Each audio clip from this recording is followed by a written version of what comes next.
The priest swore he had never witnessed an exorcism this terrifying. It began, the men would say later, with a harmless curiosity.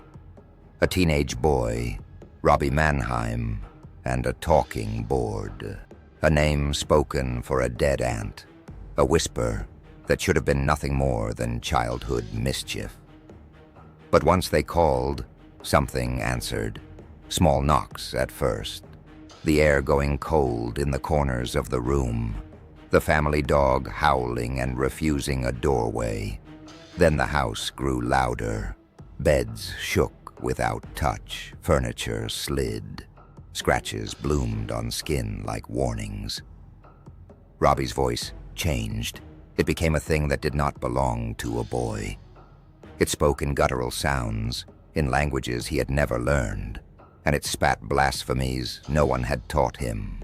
Crucifixes swung on their own. Parents and neighbors heard heavy raps coming from the walls, like fingers counting out some slow, terrible rhythm. When priests came, they found a presence that laughed and cursed the holy. They brought prayers and ritual. Latin murmured into a room thrumming with something else. The boy convulsed. The voice inside him mocked the words of the Mass. Holy water hit his skin, and he shrieked as if burned. One witness swore the bed lifted from the floor, rocking like a ship tossed by unseen hands. The men laboriously spoke the rites, their voices steady but their faces pale. Night after night, the house became a battlefield. Objects flew.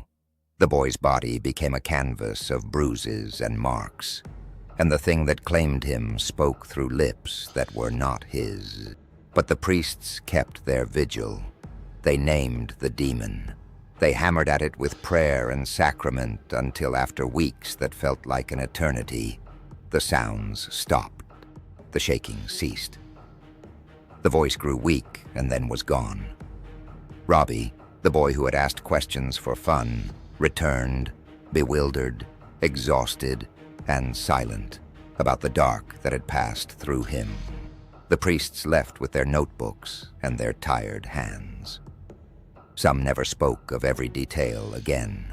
Others recorded what they could, their notes trembling at the edges like pages soaked in shadow. To this day, the case is whispered among those who study the edges of faith and fear.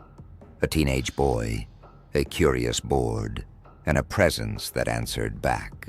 Listen closely, and you can still hear the faint residual knock, a reminder that some questions once asked answer you instead.